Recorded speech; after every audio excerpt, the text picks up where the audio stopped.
Hello everyone, I'm Koa, and this is the IELTS listening prediction test. You will hear a number of different recordings, and you will have to answer questions on what you hear.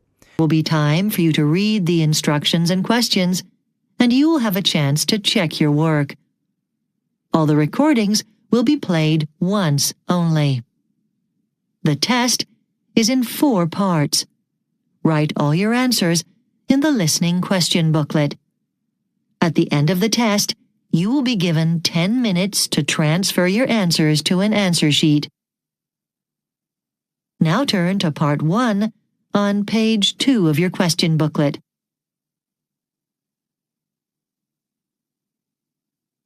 Part 1. You will hear a telephone conversation between a woman and a park ranger. First, you have some time to look at questions 1 to 5.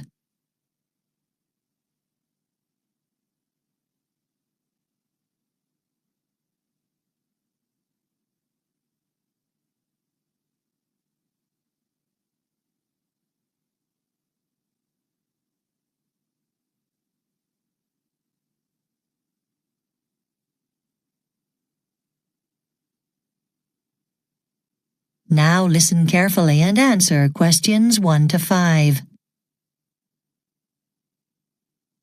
Almond Valley Poppy Reserve, may I help you? Is the nature reserve open now? Yes, we are actually open all year, although this is the best time of year to see the wildflowers. Are the poppies blooming yet? Absolutely. They started to bloom last week and are already beautiful, but they should peak and be in full bloom at the end of the month. Oh, I was planning on coming at the end of this week. Is that too early?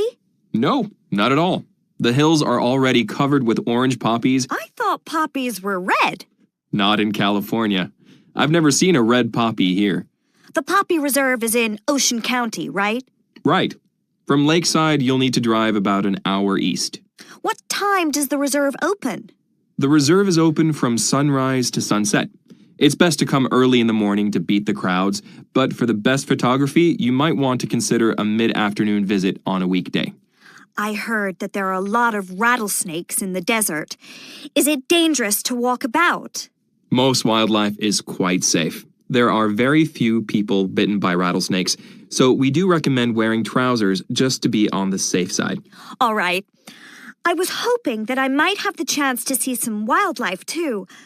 Oh, how much is the admission to the reserve? It's $5. Can I use my National Park Pass to enter the reserve? Unfortunately not, since it is a state park, not a national park. All right. I heard from a friend that there is a nature tour available. Can you tell me about it? Certainly, but can you excuse me just a sec? I'll be right back. Okay. Before you hear the rest of the conversation, you have some time to look at questions 6 to 10.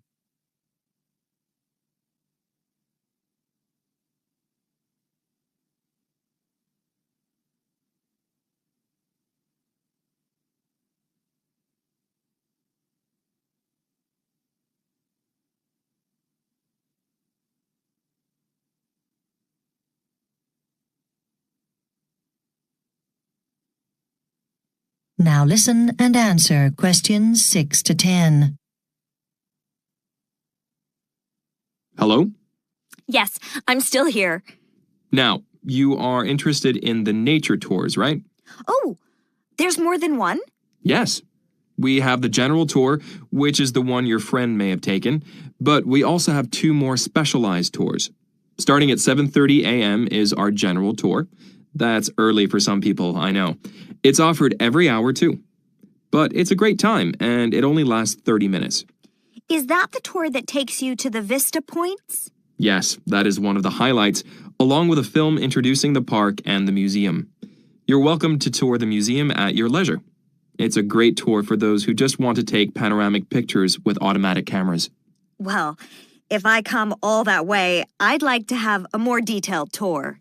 Then you are in luck, because we have a wonderful wildflower tour every 2 hours from 8 a.m.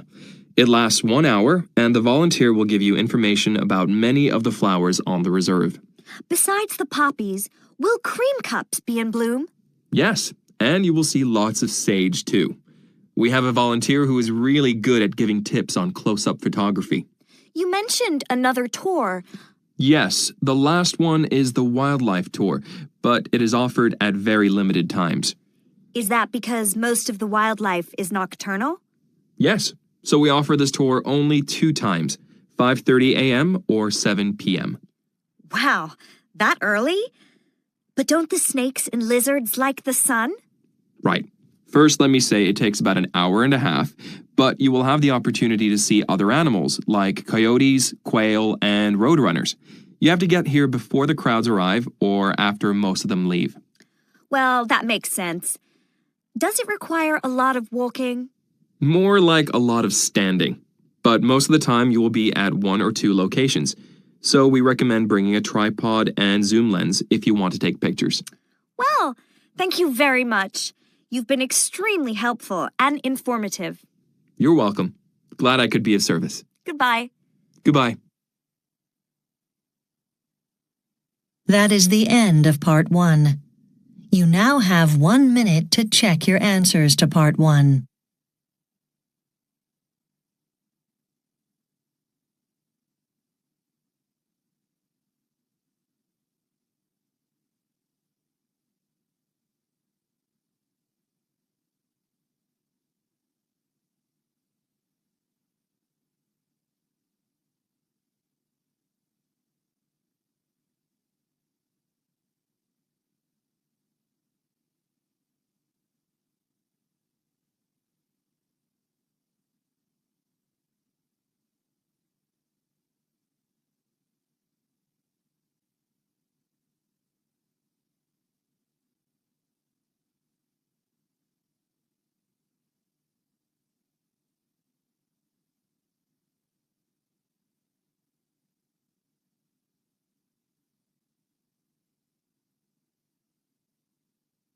Part 2. You will hear a talk by a volunteer who has been taking part in a project to find out what everyday life was like 2,500 years ago in Britain during the time known as the Iron Age. First, you have some time to look at questions 11 to 15.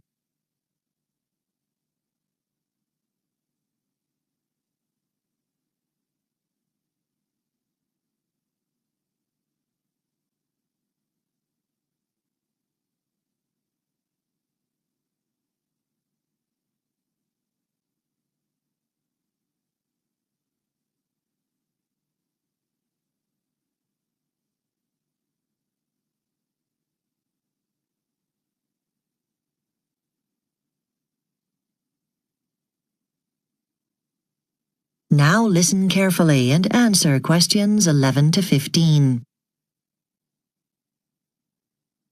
Jim Stevens has been taking part in an experiment to find out what everyday life was like in Britain over 2,500 years ago, in the period of history we call the Iron Age.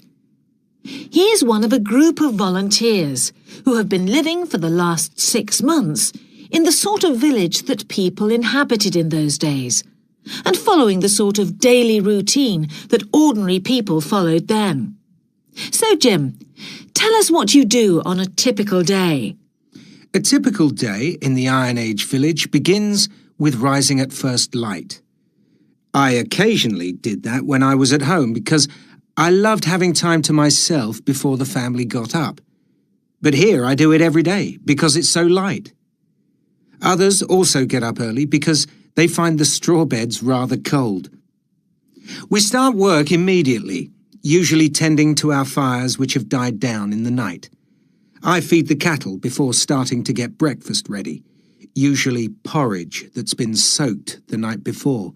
It sounds horrid, doesn't it? But it's not so bad. As it takes such a long time to cook anything, we end up eating only twice a day. We have a late breakfast after a morning's work, and then in the evening we gather together as a community. Although the evening meal provides a chance for us to chat about the day, it can be quite chilly, so we go to bed pretty early. I think we're always hungry because we use much more energy than usual. It's all the physical exertion.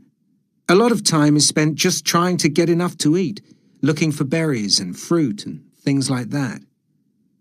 There are lots of other jobs to be done, like cooking, finding wood, and keeping the fires going. The biggest priority for the blacksmiths working the forge is to tend the fire and to get it nice and hot so they can carry out their tasks. They've got various things to make: tools, cooking implements, and so on. So life here is about looking after the animals and looking after ourselves. Everybody's always doing something round the fire as well. It's not as if we're just sitting there chatting. Just living, surviving, takes up most of our time. And actually, it's quite difficult to fit in other things around it. For example, you might be breaking hazelnuts, spinning some wool, or just doing things like straining milk. Here, you're finding out how to do different things every day, which keeps you on your toes and keeps you interested. Before you hear the rest of the talk, you have some time to look at questions 16 to 20.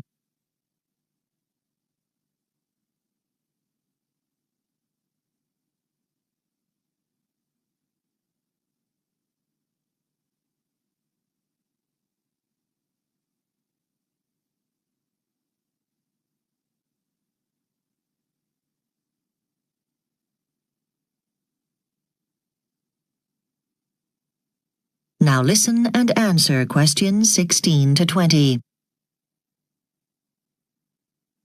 And I understand that you even built your own houses to live in. Round houses built in just the same way that archaeologists think that Iron Age people constructed them. So tell us exactly how you build an Iron Age roundhouse. It's a bit like putting up a tent at first, but without the benefit of ready-made metal poles. You mark the centre of your house with a wooden peg. What you do then is loop a length of rope around it and mark out the circle to give you the outer boundary of your building. Once you've got this, you then have to dig out the ground ready for the wall. And in Iron Age times, people didn't have shovels or diggers like we do today, but used tools which they fashioned from animal bone. It must have been quite hard work. Next, you have to start on the wall. Although there were several native trees around, like the ash and the elm, the ancients preferred oak for the wall posts, which they knocked into the circle they had dug. Don't forget to leave room for the entrance, otherwise you won't be able to get into the house. Now you can begin to see the wall of the house developing. To create the framework for the final wall, the stakes were not nailed or glued onto each other as they might be today.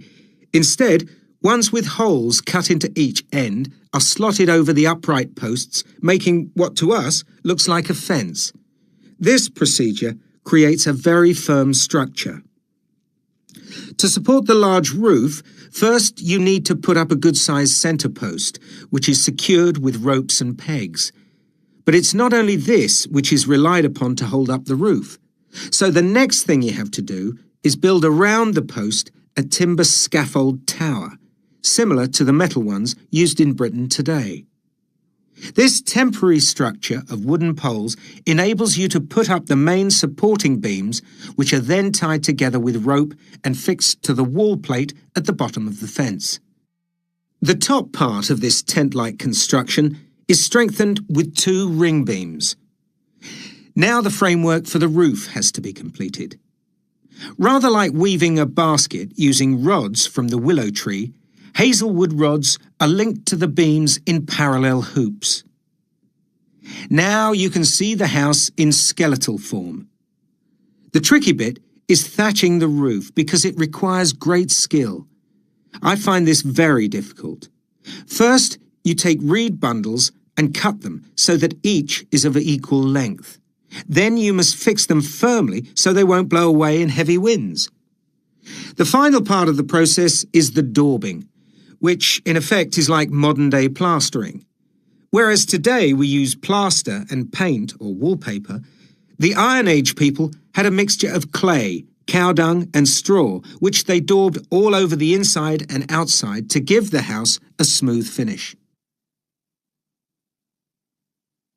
That is the end of Part 2.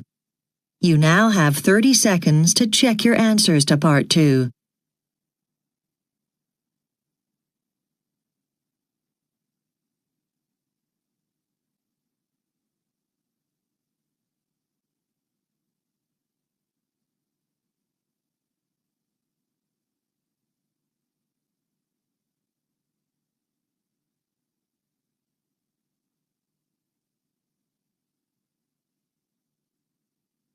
Part 3. You will hear two business students called Emma and Nick preparing for their presentation on the topic of how jobs might change in the future. First, you have some time to look at questions 21 to 24.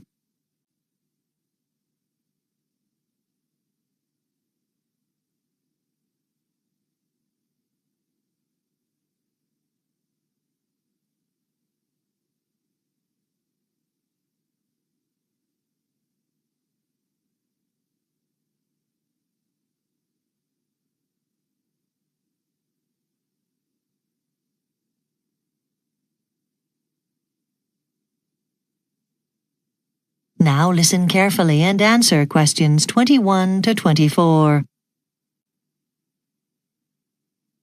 Okay, Nick. The title of our presentation is How Jobs Might Change in the Future. Shall we look at the research we've done so far? I was just watching an interview with Alex Coburn. Go on. He talked about a company with a call center for dealing with complaints. Instead of following a script with a list of questions they had to ask, the call center employees were told they could deal with complaints however they wanted, which went down well with them. That's not a common approach these days. But apparently it worked. Customers were happier with the new methods. Really? That's certainly not the result you'd expect. We'll definitely have to use that example. Maybe. What about Jerry Kaplan's report? He argues there'll be plenty of jobs not suitable for machines. Like, a machine might be able to diagnose your disease, but patients will always want to talk face-to-face with their doctor. I suppose it's something to do with the fact that a human can empathise, but a machine can't. Right. Now, there's that article called The Human Cloud. It describes the growing numbers of people being employed as contractors to do online tasks at a distance. Well, that could be good for the companies. They can choose the most expert people available, and they get cheap labor and no costs except wages. But for the workers, it may mean less money. On the other hand, I love the idea of working from home and at a time that suits. It's certainly controversial. Another article was the one looking at how employers will use technology to record what their employees are doing. So awful. Cameras in the workplace checking on where you are, software that tells your boss who you've been emailing. When we talk about this, I want to make clear how this affects people's personal privacy. Did you read how some companies are tracking the health of their employees? Surely workers won't accept that. Yes, I'd be very surprised if this became common. Too many employees would refuse. Before you hear the rest of the discussion, you have some time to look at questions 25 to 30.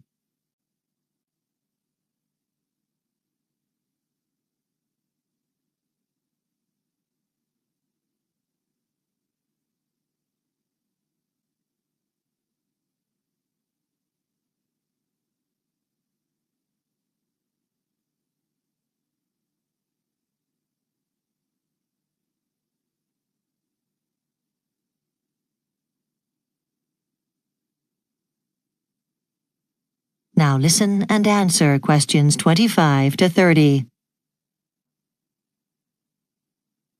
Okay. There's some aspects of the presentation we still need to think about. Yes, there are a few issues. Let's go through them one by one. Okay. What about the introduction then? Well, we've sorted out the content. Well, your editing has helped. But don't you think you ought to deliver it rather than me? It's mainly your work. Okay, so let's do it that way then. Good. What about the researcher profiles? Kathy Bryson and Alex Coburn's backgrounds? I doubt we'll have time to look at them properly during the presentation. I reckon we should just attach that bit to the written report we're given to the tutor. So, cut it? Let's rehearse the whole presentation and see if it's necessary. What about the section on automation? Aren't you happy with it? I'm thinking I haven't really given equal attention to the pros and cons. I should start again. Well, let's have a bit more of a think about it. You don't want to rush into a big job like that. Another thing is the section on workplace structure. I think we've got some good points, but... We're only using one particular company as a case study. We need to source some other situations as supporting material. So perhaps we could both do a search and compare notes. And choose the most interesting cases. And the section on tracking technology. Are we happy with that? It would definitely benefit from some photos. Hang on. There's no point using images just for decoration. We need to think about whether they'd serve any real purpose. Fair enough. Let's make a decision on that at a later stage. And that interview we did with the company manager. Yes, we were lucky she gave us her time. But I just want to be sure we wrote everything down accurately. I wouldn't like to misrepresent her views. Maybe I should type up that section and send it to her so she can confirm whether or not it's correct. Yes, that's a good idea. Go ahead. Sounds like a plan. Okay, and we... That is the end of Part 3. You now have 30 seconds to check your answers to Part 3.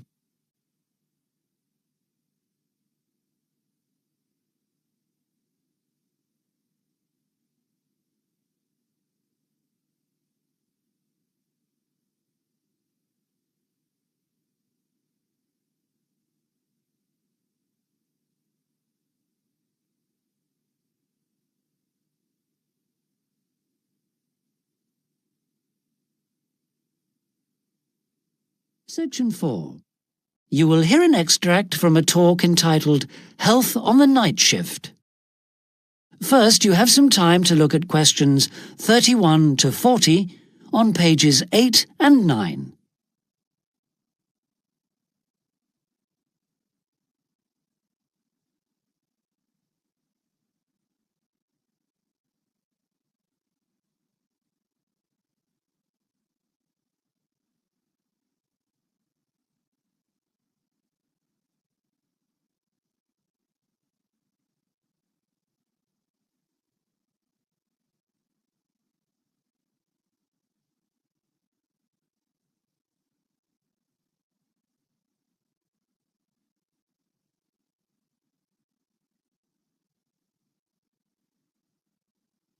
Now listen carefully and answer questions 31 to 40. Good afternoon, everybody.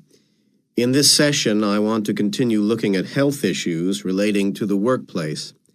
And I'd like to focus today on night shift workers and the health problems that are associated with their working hours. I'm sure you're all aware that there has been a huge increase in the number of workers doing regular night shifts in recent years, mainly because of the number of shops and services now open 24 hours, 7 days a week. And we need to look more closely at the consequences of changing work and sleep patterns like this. So that's what I'd like us to do today.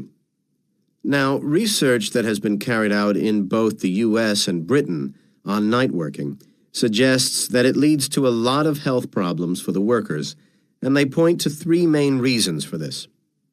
The first one is what they call the internal clock, and this is a basic sort of program in our brains. This tells us that at certain times we should feel hungry, at other times we should be awake, at other times we should be asleep, and so on. And it seems to be generally accepted by all the experts in the field that this clock is linked to not just our behavioral habits, but to cycles of light and dark, and that means that we're programmed to be awake when it's light, i.e. during the day, and asleep when it's dark. The second thing is that night workers are continually fighting against what is termed a sleep debt. And by this, the researchers mean that It's just practically impossible for them to get a sufficient amount of sleep in daylight hours. In fact, studies suggest that on average, night workers only get between 5 and 6 hours of sleep, rather than the 8 they need. And the effects of not getting enough sleep can also lead to all sorts of problems, and we'll talk about those in a minute. The third cause of these problems is the unsocial hours that night workers have to keep. The fact that they are working when their families, their friends are sleeping, and vice versa. And that kind of dislocation from their social group can be very damaging.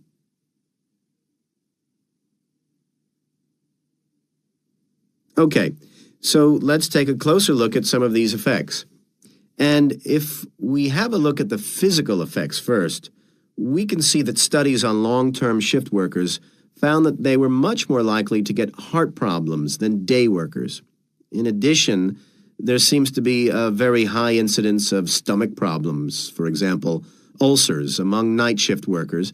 And although this may be partly due to the wrong sort of diet, snacking on fast food, it can't be just explained by eating habits. And finally, there is evidence to suggest that night shift workers also get ill more frequently with minor problems like colds and infections. The frequency of these illnesses is much higher than among day workers, and this indicates that night working can damage immunity to illness. And of course, this leads to a lot of absence from work, too. However, although the physical impact of working nights can be severe, perhaps the real problems are psychological ones. And the most common problem is depression. This seems to be the inevitable result of the constant feeling of tiredness and a lack of energy that night workers universally complain of. Secondly, there is a lot of evidence from accident statistics to suggest that mental abilities are badly affected, and that means, for example, decision-making ability and planning ability. And these are what control our performance. For example, we can see that the highest number of errors on the roads occur between 3 a.m. and 5 a.m., the point in our internal clock when we feel most sleepy. Okay, finally, there are the social problems, where night working impacts on the family and social life of the employees. The first one is obviously the breakup of family life, and here we can see from the divorce statistics that this occurs more frequently in the case of night workers. But there's also the breakdown of other relationships, not just within the family, but among the peer group. Night workers tend to lose touch with friends, and these relationships, especially for the long-term night workers, are very difficult to rebuild. And so this eventually leads to social isolation for the individual. And of course, that has consequences for the whole community, too. So we can begin to see the real cost of night working. What we need to do now is to look at how... That is the end of section 4. You now have half a minute to check your answers.